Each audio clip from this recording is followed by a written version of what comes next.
Welcome to the Spider-Man 1 show, The Obsession, where we talk about all things Spider-Man 1. What did you think this was? This is the show for all you sickos out there.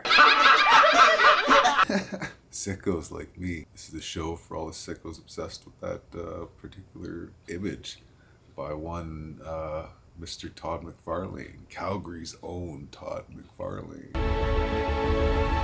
August 1990. Particular image crept onto the shelves that day. I've been trying to do this for so long. You got no idea what this has cost me. What did it cost?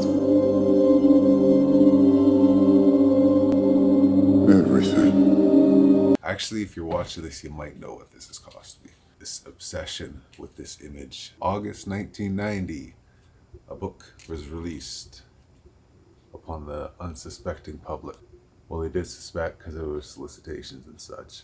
Hotly anticipated. At the time this book came out, it was the highest selling comic book of all time. At that point, it was the biggest selling comic ever. 2.65 million copies sold. I did my part and I got a few of them. These are my copies of that first printing of the first issue. We're going to talk a little bit about these issues that I got right here. We're going to talk a lot about this because currently it's sitting at about 5th place for the highest selling comic book of all time. X-Men and X-Force came out after this, but we're not going to count those. I'm not trying to take anything away from them. Sure, it's Jim Lee, Liefeld, they're great. They did the thing. It is currently the 3rd highest selling comic book with a single character, only topped by The Death of Superman and what was supposed to be The Return of Superman Adventures 500. That somehow outsold this too. I guess they went together. They had the cool black bag and the cool white bag. Gosh. Should I just show you guys that? Oh god, that's gonna take a minute. Okay, Spider-Man 1, highest selling book of all time when it gets released. 4 books have topped it. These 2 books, Death Superman and what was supposed to be The Return of Superman, but they chickened out because they thought the fans would get mad, and so it became The Death of Superman's dad, adopted dad, Pa Kent, instead. And they brought him back a few months later instead. That would have been a nice going. Okay, we're not even talking about that. We got these 2 books as the highest selling comic books of all time. X-Men #1, X-Force #1. Yeah, I didn't even say that. That was Superman 75 and Adventures of Superman 500, if you're curious, if you don't already know. Not everybody knows. We got these 2 in the top 2 spot. Spidey's #5, although technically, if you want to get a little bit picky about it, which I sometimes do, X-Men #1 released multiple covers of that first issue, which might have helped him sell a little bit more for all the collectors that wanted to have the whole set. X-Force, they all had the same cover, but they had different cards that came with them. Can't even see that freaking card. I think there were 5 different cards you can get. Some people consider this the second appearance of Deadpool because he only appeared in New Mutants 98 before he showed up on this card. Although a lot of people count X-Force 2. Another reason people thought they had to get 5 copies, and perhaps the sales were pumped a bit. And of course, you kill off Superman and you got an anniversary where he's supposed to come back. This was before everybody knew that the characters were always going to come back. We're not talking about those. We're talking about #5. But I would say #3, if you're talking about a single character, only the Supermans were single characters. X-Men and X-Force were team books. Spider-Man is a single character selling the book. The 3rd highest selling comic book with a single character. Follow me? But where he's #1, this is the highest selling comic book of all time by a single creator, Todd McFarlane. Spider-Man's is the #1 selling book that I'm writing pencil and ink in. And this is actually the first time Todd wrote a comic book professionally.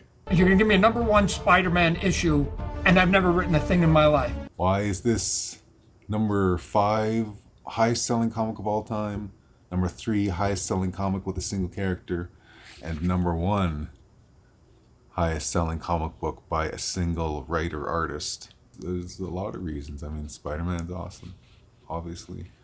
And I think a lot of people were a fan of Todd McFarlane at the time. Okay, we're going to talk about that in a second. Superman never made any money like him. There was something magic about this image, okay? This jumped out at you on the shelves. And that thing just stood out from a mile away on the shelves. The first printing released in 2 different versions. You get your green, you get your silver. Silver, green. No, we're not going there yet.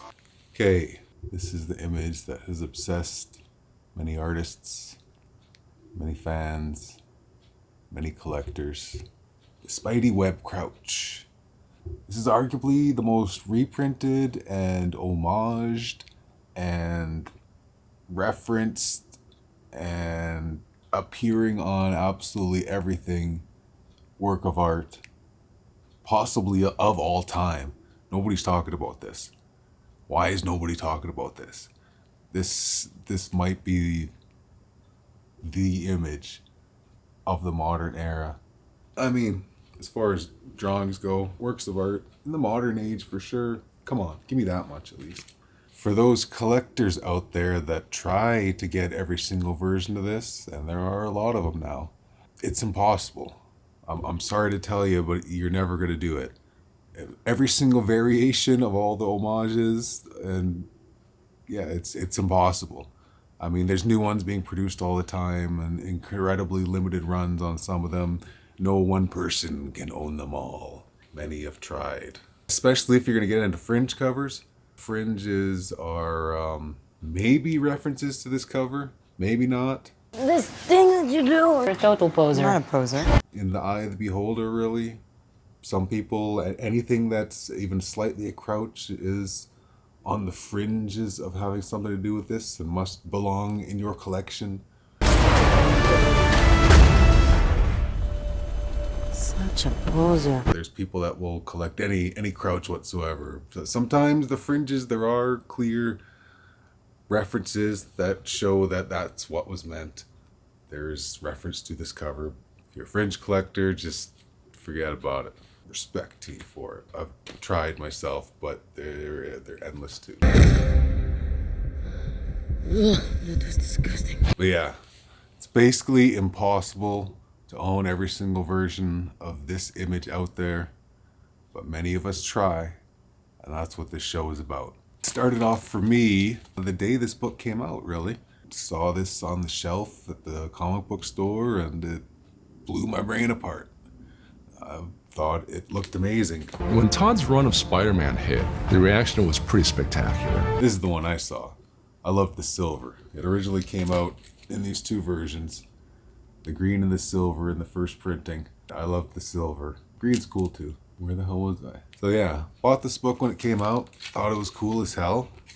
And over the years, I started coming into homages here and there, you know? Thought to myself, you know, that'd kind of make a cool video. But I made the mistake of wondering how far I could push it, of wondering how many homages I could get to include in the video, and how many different versions I could get to include in the video. Pretty soon, what started when this idea first came to me, I had a few dozen homages, and I now have hundreds.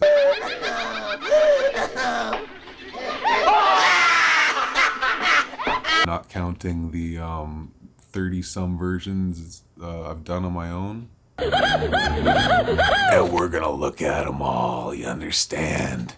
This is the obsession. I must share it. Because this is the whole point. I've been collecting all this stupid shit for so long. I mean, I love it. It's not stupid to me. But it's been such a long, bloody time collecting these and getting all the different versions I can that, yeah, we're going to look at all of them. So buckle up. This is the Spider-Man 1 show, and we're going to talk about this a lot. I mean, as much as there is to say, we're going to talk about it. So, buckle up. I already said buckle up, didn't I? But first, mail call, Space Ghost number 3. Covered by Jay Lee from 2024 Dynamite Entertainment in a 9/8. And I've been trying to get one of these for a while. Your Mark Spears monsters, Monster and the Wolf, clown squatting in his Spidey pose. Yeah. And a 9/8. I don't really care about slabs. I would have taken any beaten up, crappy ass copy just to have a copy. But this is the one that was available, so this is the one that I got.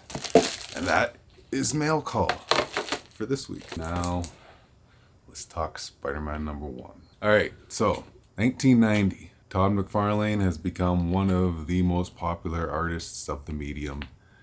And he wants some more creative control. He wants to try writing. And Marvel Comics is happy to let him do whatever the hell he wants, because he is a big seller on his name and his art alone. I think you guys are crazy, but I'm in. So they give him the very first adjective-less Spider-Man title, simply Spider-Man. Before there was an amazing, there was a web of, there was a spectacular. This was the first straight Spider-Man number 1. Given to Mr. McFarlane to do as he pleases with. He had just come off a long run with David Michelinie writing, during which he created Venom. When I was taking over Amazing Spider-Man, Spider-Man was in the black costume and I didn't like it. Put him back in the red and blue costume. What if I take the costume off the dude, put it on something else, I'll give you some drawings. Those drawings ended up being what we now know as the look of Venom. God, don't make me go grab, do I gotta grab my Venom?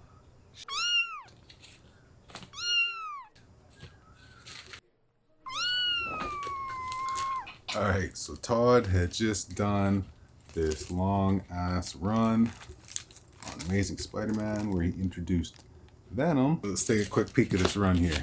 Long ass run. Oh wait, let me just. Todd just did this long ass run on Amazing Spider-Man, introducing Venom.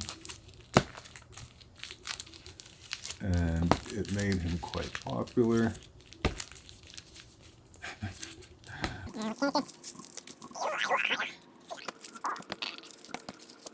This whole freaking run here. McFarlane doing his thing. There we go. Things that the fans liked. So they gave him his own book. Is what I'm trying to say, I guess, by showing you all that. I said, all right, Todd, you want to do your own book? You can do your own book. I got to the point where I wanted to start writing. So I quit. You've never written anything before? That's okay. It's a comic. Just do your best. Give it a good go, Todd. Give it the old Calgary try. They came back to me and they went, whoa, Todd, don't overreact here. There's 3 Spider-Man books. What if we created a new book and we gave you your own book? Do I get to write it? Yeah. As I was saying, and I keep on saying, and I will forever be saying, until I get this thing done. Initially, 2 versions released. Green and the silver. These were the first printing. I've read somewhere they weren't considered variants, just 2 different covers. I don't know. I know they weren't calling them variants back then, but there are some variations to be found within these books. If you know Spider-Man 1, which you're about to. Let's talk about this. First, you got your polybagged version, and you got your unbagged version. And it was sold bagged, and I believe it was also sold unbagged. Those are your first variations. There was also a bagged version on the newsstand. See the bottom cover there letting you know it's a newsstand. So you get your bag direct and your bag newsstand variants. And of course an unbagged newsstand. And if you can't find an unbagged newsstand or an unbagged direct and all you have are bagged directs and bagged newsstands, you could always just take the bag off. Now, I know you can tear right through that, but I wouldn't recommend it. That doesn't work quite as well for the silver, but for the green, nobody will know. Now we're going to talk about the webbing. Take a close look at the webbing on these two covers. You got one of them with purple webbing and one of them with gray webbing. That is another recognized variation of the green cover. Purple webbing and gray webbing. I don't know which is the correct version, but some were printed with a little more purple and some were printed with a little more gray. But as far as the newsstand editions go, there is no known purple webbing on a newsstand copy of this. All the newsstand copies have the gray webbing. And on the other side, there are no polybag direct editions with gray webbing. They all have purple. So if it's direct and in a poly bag, it's going to be purple. If it's a newsstand, it's going to be gray. If you find something that isn't, that's going to be rare as hell. So keep an eye out. I don't even know of any that exist. That's why I got a few different variations of that gray there. There's also the signed and stamped editions. You could see both of those signed by Mr. McFarlane there. And these were sold out of his own store back at the time of release. You'll see his signature has changed a lot since back then. But this is what his signature used to look like. You can see I had to get a gray web and a purple web version of the signed and stamped McFarlane store versions.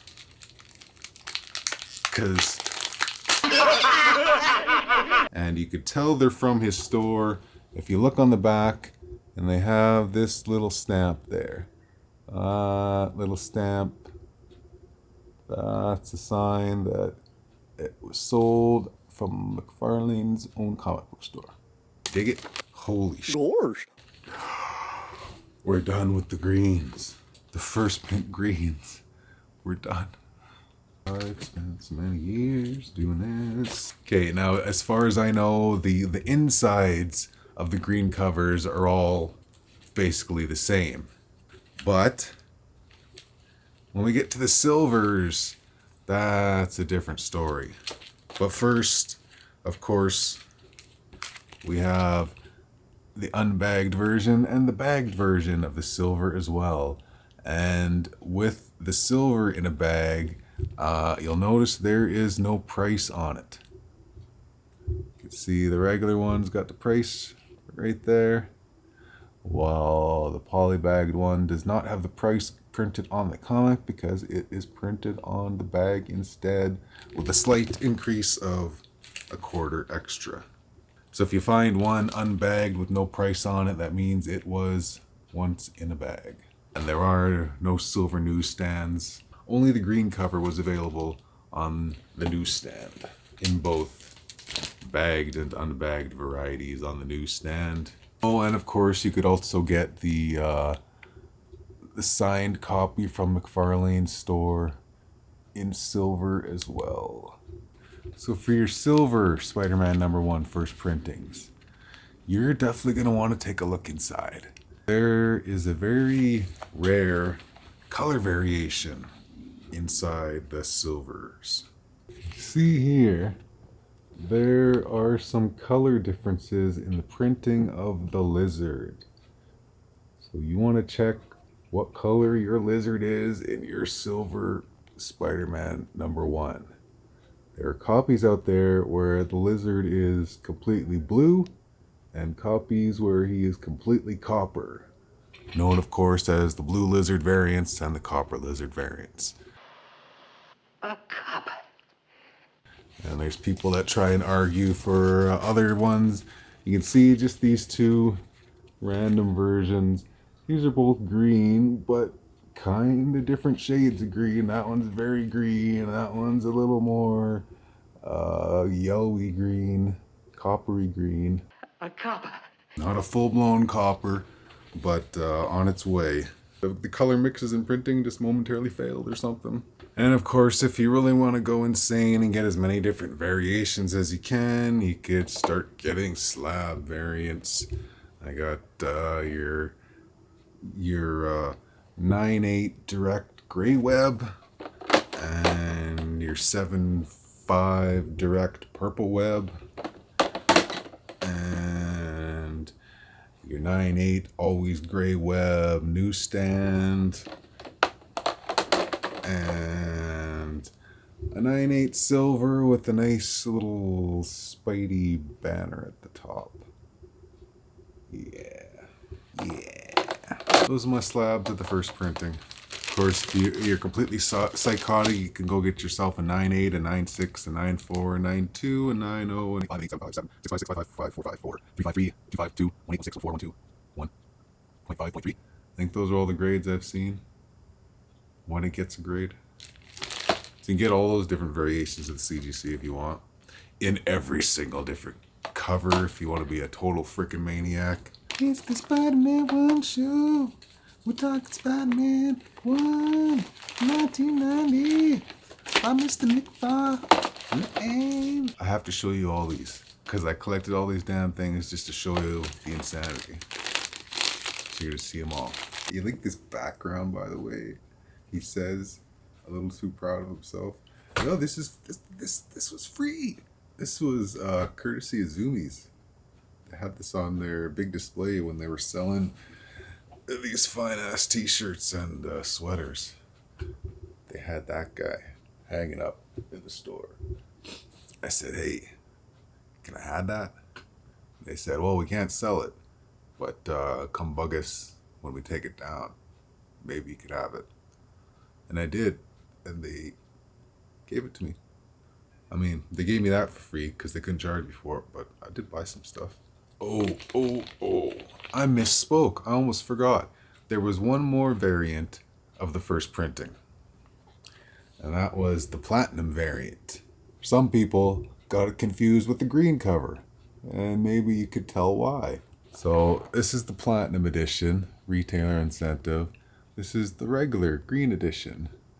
Okay? Look at the corner box. That's different. This one doesn't have a price and has a black corner box. This one's got the yellow. And if that doesn't tell you what you're looking at, you could always just look at the back of the books. See? If you can't tell the difference between the front, just look at the back. Platinum, not platinum. A little more rare and something that's worth something. It's still worth something. A little tiny bit. It's worth a hell of a lot to anyone who loves it, and I love it. But yeah, we got the platinum. We got the 8.5 slab here. Again, I don't care about the grade really. I just wanted to have a copy, and this was the copy that was available when I was trying to find one. So there, you can see the Spidey logo there is a little more platinum-y, as are the webs, than the regular version. You see? Don't throw out the platinum or put it in with the rest of the regulars. Okay. We're done with the first printing. We got so much more to go. Oh, this is going to be like a 1,000 episode series. It's going to be endless because there's just a never-ending supply of these freaking things. Seriously, this just started as like just a fun thing to do. Oh, I've got a few of these homages. I should see how many I can get and just put them in a video. That would be interesting, wouldn't it? Let's talk about your second printing, the gold edition. You can see this was signed just a couple years ago, and his signature is quite a bit different now than it was back when he had a store that he was signing out of. You get your green, you get your silver, you get your gold. I had to have a version in a 9/8. You want to talk about rare variants of Spider-Man #1, you have to mention the UPC variant of Spider-Man #1 second printing. This one was only available in Walmarts. Gold UPC variant. I got mine here in a 9.4. This is one of the rarest and most sought after variants of Spider-Man #1 from those early printings, the second printing, Walmart exclusive. So if you see gold with the barcode, you have struck gold. So hang on to it, or sell it, or just don't assume it's just a regular old gold. Go with the UPC, bang. They also released a 5-pack variant with the gold in it. I do not have one of those, but I do have a 3-pack of the first homage done by McFarlane himself, Spider-Man #13. This is still bagged. It came bagged with #14 and Amazing Spider-Man 350. Well, that is still sealed in the bag, which is about as valuable a copy of #13 as you can find, because it's still sealed in the bag, unless you're getting like freaking artist proof or original art, or that doesn't even count. That's your #13. And of course, I got my original copy I bought back when it came out, and then of course I got a 9/8 direct edition, and then I got a 7/5 of a newsstand edition. Because again, I don't care about grades. I just want to have a copy to have it in my collection and throw out this video, because this has been driving me insane for years. One of many things. And because I can't just end it there, because God, there's a lot to go through. But we'll just take a quick sneak peek at some stuff coming up. Well, I'm not going to show this again, but this is a peek in. I might show it again. I'll show you just a couple of the reprints of some of the ones we've seen, just because these are the foil reprints. There's a nice Mexican foil edition of Spider-Man #1. Shiny. Reprint Spider-Man #1 Mexican foil. Of course, the Mexican reprint foil of #13. Also very shiny. There we go. #13 Mexican foil edition. God, am I making this into a show? Really? I just want to. I don't know what I'm doing here, honestly. I've been collecting these forever because I wanted to make a video about them, and that's what I'm doing, I guess. And this is how it's getting done. We have another Mexican foil edition from last year, the Virgin variant from Dallas Fan Expo exclusive, limited to 1,000 copies. And we've also got the silver foil and the gold foil reprint. And that's enough for now, all right? Whip on or something. I don't know how I'm gonna end this, so it's just gonna fade out and end, I guess. Spider-Man 1, The Obsession. This is the show. Signing off. Thanks for watching. Like, subscribe. Just show some support if you care to. It would be appreciated. I want to make a lot more of these. I'm gonna make a lot more of these.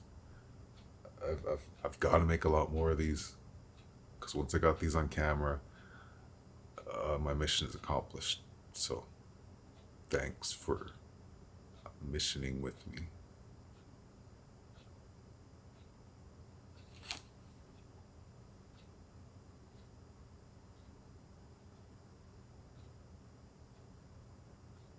Spider-Man, he's so spidery, and he's a man, and this is the Spider-Man 1 show.